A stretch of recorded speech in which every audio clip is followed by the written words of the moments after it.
Hello दोस्तों, welcome back to my channel. My name is Yamini and you are watching education with Yamini channel. सबसे पहले आप सभी को हैप्पी नवरात्रि और माता रानी आप सभी पे अपनी गुड ब्लेसिंग करे और आपके जितने भी अचीवमेंट हैं वो आपको सक्सेसफुली अचीव हो जाएं। हेलो दोस्तों, आज हम स्टार्ट करेंगे अपना सिलोजिज्म। जिस चाहत से, जिस प्रेम से आपने मेरी इस वीडियो को क्लिक किया है, जो भी आपका एम होगा वो आपका एम पूरा हो, यही मेरी आज भगवान से कामना है। तो आपका न्याय निगमन, जिसको हम इंग्लिश में कहते हैं सिलोजिज्म, इसमें से संबंधित आपके जितने भी डाउट्स होंगे वो आज आपके इस एक वीडियो में कंप्लीट हो जाएंगे। और इससे संबंधित मैंने एक वीडियो पहले बनाई हुई है अपने ही इस चैनल पे। अगर आपने मेरी वो वीडियो नहीं देखी है तो उसको भी एक बार देख लीजिएगा, क्योंकि वहाँ पे मैंने सिलोजिज्म का जो एक बेसिक कॉन्सेप्ट होता है वो मैंने बारीकी से सॉल्व किया है। और उसके बाद आज मैं कराऊंगी आपको सिलोजिज्म के बेसिक क्वेश्चन प्रैक्टिस। जी हाँ, हम क्वेश्चन प्रैक्टिस करते रहेंगे और साथ साथ में उन क्वेश्चन प्रैक्टिस की जो एक ट्रिकी मेथड है वो कैसे अप्लाई करना है और कहाँ पे करना है ये भी हम सीखेंगे। अब देखिए दोस्तों, अब मैंने आपको वो 4 चीज़ें क्या बताई थी, वो 4 गोल्डन रूल क्या थे सिलोजिज्म को ट्रैकल करने के। पहला गोल्डन रूल ये था कि कथन अगर कहता है कि राम सेब खाता है और अगर उसका जो निष्कर्ष है वो भी एज इट इज सेम होता है, तो इट मीन्स हमारा निष्कर्ष सही होगा।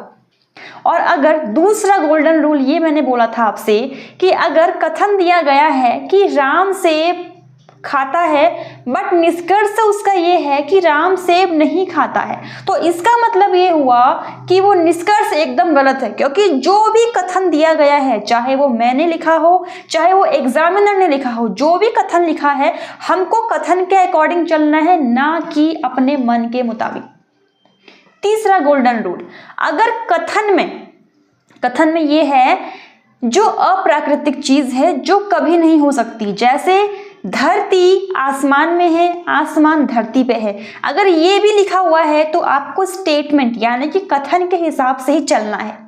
आपको उसमें आपका मिक्स नहीं करना है कि नहीं कथन में तो ये नहीं है, तो इसका मतलब स्टेट जो हमारा निष्कर्ष है वहां पे हम कुछ चेंजेस कर ले, नहीं, हमें अपने कथन के अकॉर्डिंग ही अपना निष्कर्ष भी निकालना है। और चौथा गोल्डन रूल ये था, मैंने बोला था आपसे, मैंने आपको एक एग्जाम्पल दिया था और ये बोला था कि जैसे पक्षी मोर हैं, यानी कि मैंने बोला कथन ये है कि सारे पक्षी मोर हैं और निष्कर्ष में लिखा है कि कुछ मोर पक्षी हैं। मतलब मैंने आपको ये वाला एग्जाम्पल दिया था कि मेरा आम खाने का मन किया और मैंने मेरे किसी स्टूडेंट से बोला कि जाओ मेरे लिए आम ले आओ। मैं हूँ ए, मेरा स्टूडेंट जो आम लेके आ रहा है, जो आम है वो है बी। अब अगर ए बी है तो बी ए भी हो सकता है, क्योंकि मैंने उससे आम मंगाए थे और उसने बहुत सारे आम देखे, उन आमों में से उसको कुछ समझ में नहीं आया क्योंकि वहाँ पे बहुत टाइप के आम रखे हुए थे, कुछ खट्टे थे, कुछ मीठे थे, कुछ पके थे, तो वो उनमें से कुछ आम ले आया। पर मेरे उन 4-5 आम खाने के बाद मेरी तृप्ति हुई, मतलब वो सारे आम तो नहीं लाया पर जो कुछ आम लेके आया उसके साथ ही वो सारे आम की तृप्ति भी मुझको मिल गई। तो तृप्ति होना ही है कि अगर कुछ ए बी हो सकता है तो कुछ बी ए भी हो सकता है, कुछ पक्षी मोर हो सकते हैं तो कुछ मोर पक्षी भी हो सकते हैं। तो ये था हमारा चौथा गोल्डन रूल। तो इन 4 गोल्डन रूल की हेल्प से ही हम अपने सिलोजिज्म में आगे बढ़ते हैं। तो आइए स्टार्ट करते हैं हमारा आज का पहला क्वेश्चन। हमारा पहला कथन है कि सभी जेड डी है। अपना कंसंट्रेशन मेरी इस वीडियो में बनाए रखिएगा क्योंकि आपको बहुत ही आसानी से चीज़ें समझ में आने वाली है, बट अगर आपका कंसंट्रेशन यहाँ पे होगा तभी। सभी जेड डी हैं, तो इसके लिए हमारा जो वेन डायग्राम है वो कैसे होगा, देखिए सभी जेड मतलब सभी के सभी जेड, चाहे कितने भी जेड हों, सारे के सारे जेड दोस्तों डी हैं। सारे के सारे जेड क्या हैं, डी है। कोई वाई जेड नहीं है, कोई भी वाई जेड नहीं है, मतलब वाई को हम कहाँ रखेंगे, अलग से रखेंगे। अब निष्कर्ष क्या, देखिए निष्कर्ष बोल रहा है, मतलब स्टेटमेंट के अकॉर्डिंग हमने अपना वेन डायग्राम तैयार कर दिया। अब हमको देखना है क्या निष्कर्ष हमारे कथन के हिसाब से है या फिर नहीं है, तो यही हमको यहाँ पे देखना है। देखिए कुछ डी वाई नहीं है, कुछ डी वाई नहीं है। अब देखिए क्या ये हमारे कथन के अकॉर्डिंग जा रहा है, यहाँ तो कोई रिलेशन ही नहीं है, जेड डी की बात हो रही है, वाई जेड की बात हो रही है, और ये बोल रहा है कि डी और वाई का संबंध नहीं है। हाँ एकदम सही है, डी और वाई का संबंध है ही नहीं, क्योंकि कथन में भी सेम ही मेंशन है ना कि डी और वाई का संबंध नहीं है। दैट मीन्स इसका संबंध आपस में नहीं है, तो ये कथन हमारा एकदम सही होगा।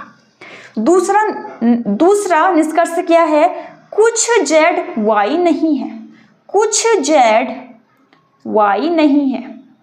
अगर कुछ वाई जेड नहीं है बोलता फिर भी ये सही होता, और इसने बोला है कुछ जेड वाई नहीं है, फिर भी ये एकदम सही है, क्योंकि इन दोनों का ही आपस में लिंक नहीं है।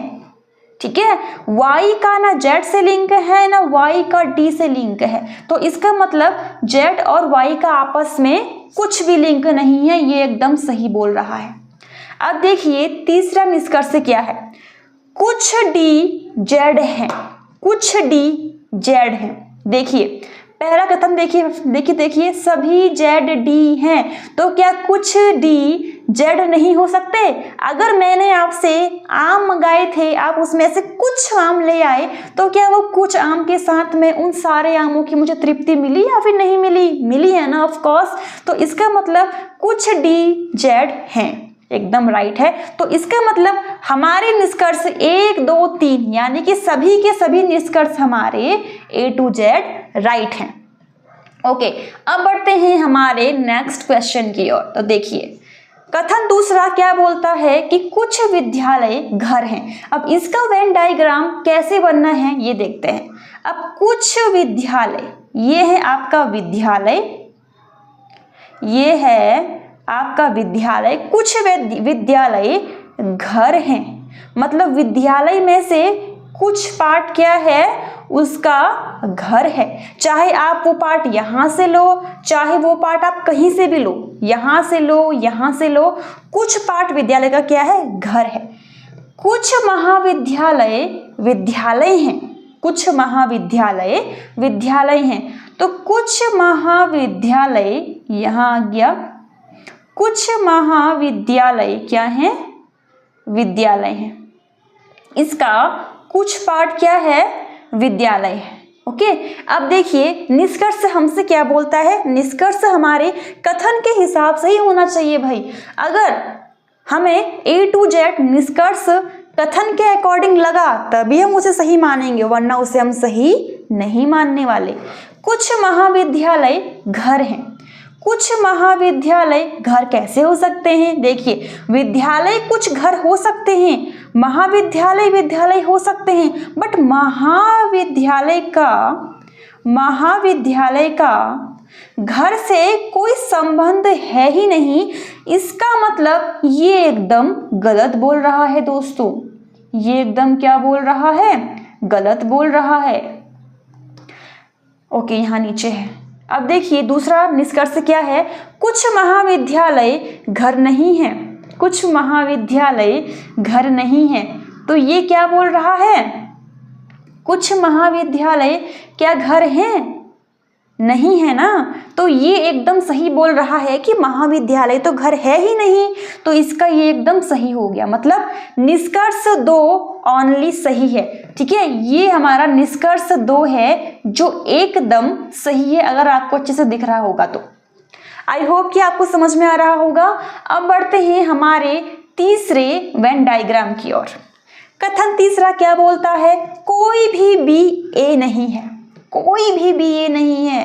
देखिए ये रहा बी, ये रहा ए, ओके 3 ले लेते हैं, ये रहा बी, ये रहा ए, ये दोनों का ही एंट्री लॉक, मतलब एक घर राम का एक घर श्याम का, दोनों के ही घरों के लोगों के आपस में नहीं बनती है, दोनों का झगड़ा रहता है। तो इसीलिए ये दोनों घर एक दूसरे के परिवारों के साथ मिलते जुड़ते ही नहीं है। ठीक है, तो इसीलिए बी और ए का संबंध आपस में नहीं है। कोई भी सी बी नहीं है। अब कोई भी सी क्या है, बी नहीं है। इनका भी आपस में इंटरलिंकिंग नहीं है, मतलब ना सी बी का है ना ही बी ए का है। पर एक चीज का हमको ध्यान रखना है कि सी और ए का आपस में रिलेशन क्या है, ये हमारे कथन में बताया नहीं गया है। और जो चीज हमारे कथन में हमको मेंशन नहीं की गई होती है दोस्तों, वो हमको हमारे जब निष्कर्ष में आती है तो इसका मतलब है कि वो हमेशा गलत होगी, क्योंकि हमको उसके बारे में कुछ पता नहीं है। अब देखते हैं हमारा निष्कर्ष क्या बोलता है। कोई भी सी ए नहीं है।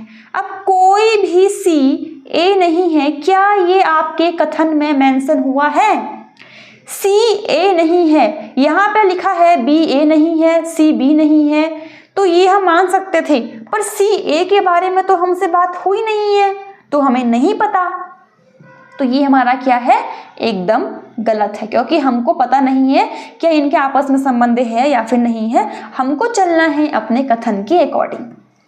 कोई, अब दूसरा निष्कर्ष क्या है, कोई भी ए बी नहीं है, मतलब कोई भी ए बी नहीं है। क्या ये हमारे कथन में मेंशन है? जी हाँ है। यहाँ देखिए बी ए या फिर ए बी, इन दोनों का ही आपस में क्या है, कोई भी लिंक नहीं है। तो ये कथन हमारा एकदम सही बोल रहा है कि ए बी का आपस में कोई भी लिंक नहीं है। अब देखिए तीसरा निष्कर्ष क्या बोलता है, कोई भी बी सी नहीं है। क्या बी सी नहीं है इसके बारे में कथन में दिया गया है? ये चेक कर लीजिए पहले, सी बी नहीं है या फिर बी सी नहीं है, बात एक ही है। इसका मतलब ये भी हमारा क्या है, एकदम राइट है। तो निष्कर्ष 2 और 3 क्या है आपस में, एकदम सही है। ये रहा निष्कर्ष 2 और 3 आपस में एकदम सही है। अब दोस्तों बढ़ते हैं हमारे 4th क्वेश्चन की ओर। कथन चौथा क्या बोलता है, कोई बिल्ली बंदर नहीं है। मैंने कहा था स्टेटमेंट चाहे कुछ भी हो, आपको उसके अकॉर्डिंग ही चलना है। कोई बिल्ली बंदर नहीं है, ये रही आपकी बिल्ली, ये रहा आपका बॉसे बंदर। ओके, ये रहा बंदर, ये रही आपकी प्यारी सी बिल्ली। इन दोनों बिल्ली बंदर का आपस में कोई संबंध नहीं है, बोल दिया कोई नहीं है। कोई बंदर गाय नहीं है, लीजिए यहाँ पे गाय भी बंदर नहीं है, ये रही आपकी गाय। ना बिल्ली का बंदर से संबंध है ना ही बंदर का गाय से संबंध है, बट बिल्ली और गाय का संबंध है या फिर नहीं है इसके बारे में हमको नहीं पता, नो आइडिया। और अगर ये निष्कर्ष में आ गया तो वहाँ आपको क्या करना है, हमेशा गलत करना है कि हमें नहीं पता। कथन जो बोलेगा हमको उसके अकॉर्डिंग ही चलने का। ओके, निष्कर्ष क्या है, कोई बिल्ली गाय नहीं है। देखिए कोई बिल्ली गाय नहीं है, क्या इसके बारे में हमसे कथन में मेंशन हुआ है? नहीं हुआ है। कथन में तो बिल्ली गाय के बारे में बात हो ही नहीं रही है। यहाँ बात हो रही है पहले में कोई बिल्ली बंदर नहीं है, दूसरे में बोल रहा है एक आदमी कि कोई बंदर गाय नहीं है। अब कोई बिल्ली गाय है कि नहीं है हमें नहीं पता, तो तुम क्या हो, एकदम गलत हो। निष्कर्ष 2 क्या है, कुछ गाय बंदर हैं। अब कुछ गाय बंदर हैं, ये कैसे हो सकता है? यहाँ तो लिखा है कि कोई बंदर गाय है ही नहीं, और निष्कर्ष वाले तुम बोल रहे हो कुछ गाय बंदर हैं। ये तो अनफेयर हो गया है ना। मैंने कहा कि कोई भी बच्चा पास नहीं हुआ है क्योंकि वो सब लोग पढ़ाई नहीं कर रहे थे। एक ने आके बोल दिया कि सारे बच्चे पास हैं क्योंकि ये पढ़ाई कर रहे थे। ये तो गलत हो गया ना। हमको चलना है अपने कथन के अकॉर्डिंग। कथन जो बोलेगा वो सही है। कथन में पॉजिटिव बात की गई है, निष्कर्ष में भी पॉजिटिव बात ही होनी चाहिए। अगर कथन में नेगेटिव बात है तो निष्कर्ष में भी उसकी नेगेटिव बात ही होनी चाहिए, तभी वो आपका सही बनेगा। मतलब टोटल मामला आपके कथन के ऊपर डिपेंड करता है। अब कोई बंदर गाय नहीं है और यहाँ पे लिखा कुछ गाय बंदर हैं, वहाँ नेगेटिव में चल रहे हैं भाई जी, यहाँ निष्कर्ष वाले बोल रहे हैं पॉजिटिव, नहीं बनेगी ना आपस में। कथन सबसे पावरफुल है, जो कथन होगा वही निष्कर्ष होगा, तो ये भी एकदम गलत है। यानी कि कथन एक और कथन दोनों आपस में ही क्या है, गलत हो गए।